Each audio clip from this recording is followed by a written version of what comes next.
How's it going, Yankee fans? My name is Alex from Fireside Yankees, and today I want to show some love to Gleyber Torres. The last couple days we've talked about Matt Carpenter, Jose Trevino, even Kyle Higashioka having a couple back-to-back homers, on Sunday's game, 18-4 rout of the Chicago Cubs. And I'm kind of intrigued by Gleyber Torres right now. I've been looking at his stats, wrote an article this morning about him and diving into what's making him such a better player this year, essentially, because the last couple seasons definitely fallen off a little bit, was kind of headed down the Gary Sanchez route in terms of not being as good as we know he can be offensively and also struggling defensively a little bit.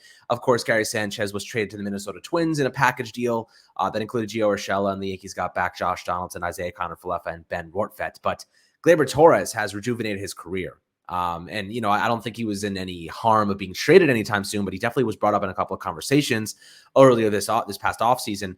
But now I think that Gleyber Torres has established himself as a long-term solution at second base, and I kind of want to break down why. Gleyber Torres this year offensively has been so much better the past two seasons in terms of just an overall hitter, specifically regarding his power.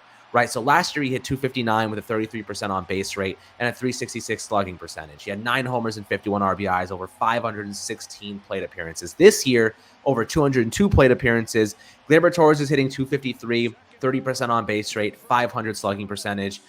He's recorded 12 homers and 28 RBIs with a 17.8% strikeout rate, which is down about 3% from last year, and a 5.9% walk rate, which is down from about 10% last season. So the thing about Gleyber Torres right now is he's not being hesitant or patient. Last season, the past 2 years, really, he's been trying to be more patient, trying to see more pitches. And last year, he recorded a 26% strikeout while looking rate, which was double what it was during the 2018-2020 seasons, where he was just absolutely teeing off. Hit 38 homers in 2019. He was tremendous. Now, you fast forward to today, and he's lowered that number so last year he had 26% strikeout while looking percentage compared to 13% back in between 2018 and 2020. This year it's back down to 15%. So clearly, I think Gleyber Torres is being more aggressive once again instead of more patient or hesitant, right? He's gotten a lot better statistically when it comes to being aggressive and not watching hittable pitches go by, because obviously if you're striking out looking, you're watching a strike go into the zone and you're leaving the batter's box with a frown on your face. So Gleyber Torres, on the other hand, he has now been taking those pitches and turning them into hits and home runs. As you'll see scattered throughout this YouTube video, I posted some clips and highlights of Gleyber Torres this season.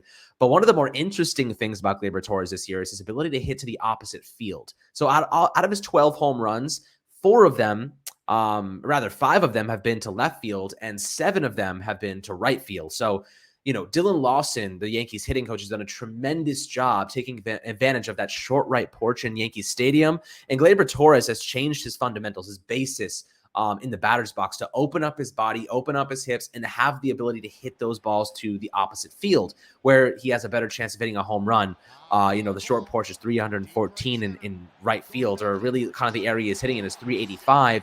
And in left field, it's a 399. So that extra 15 feet, that's a huge difference. That's the warning track, right? That's more than the warning track. So I think he's been doing a really good job of spraying the ball all over the field. Most of his singles are actually coming in right field. So he's opening up his body, waiting an extra split second for the ball to get there, and he's slapping him to the oppo portion of the field, which has done him wonders this year.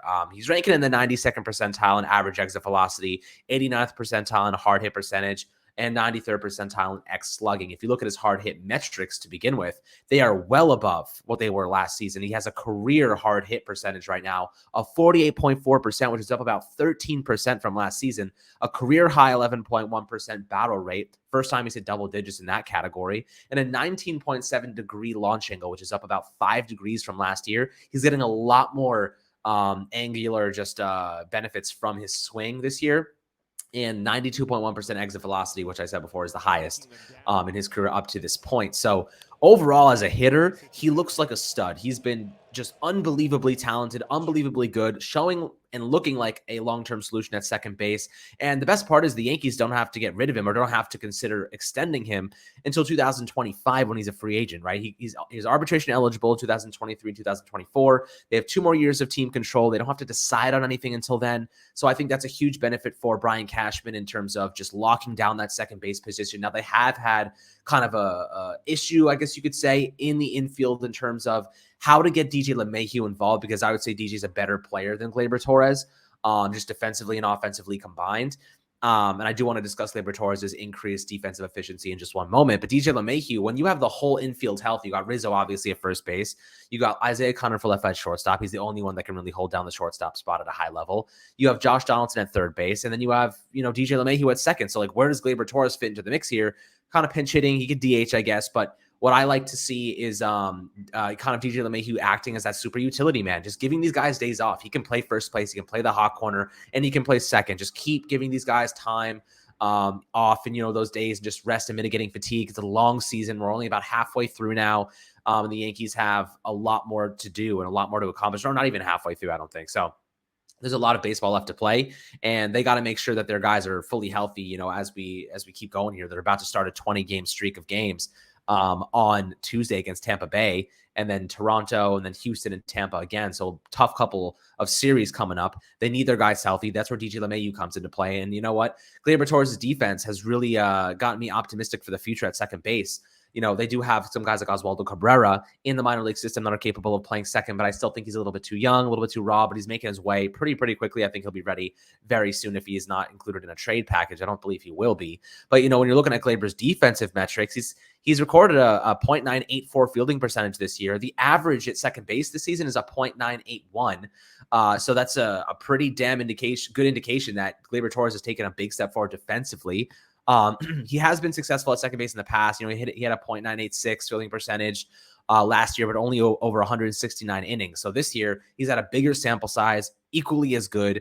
He's only given up 3 errors, 17 double plays turned, 6 double plays started, and 79 putouts. He's been pretty damn good. He has the highest success rate of throws in his career at about 81%. So overall, whatever he's done defensively to get himself right, it's working wonders for his game, and he's really turning into an everyday staple for the Yankees at second base. Now, I would like him to get on base a little bit more. He only has a 30% on base rate, so I do think that there is room for growth in that category. But so far, I am very impressed with Gleyber Torres. Very, very excited to see what he can accomplish in the future and how the rest of his season goes, because I wonder if the Yankees decide, you know what, we want to extend Gleyber Torres sooner rather than later because of how well he is performing. Maybe locking him down after this upcoming season or after next season is the best method, so that way they can avoid arbitration. And he's still kind of like, resurrecting his former self back in 2018. And now with the added defensive abilities, pretty damn good. They're figuring out how to utilize him, and he's figuring out how to be a more consistent player. And I think he's really soaking up all that confidence and displaying it on an everyday basis. So it's great to see from Gleyber Torres. I'd love to hear your opinions below on his game so far, what you're thinking about him as a long-term solution at second base. Do you think he can be that guy, or do you think the Yankees might go in a different direction at some point? Always happy to hear your opinions and ideas in the YouTube comment section below. As always, make sure to like and subscribe, my friends. We'll catch you guys on the next Fireside Yankees episode.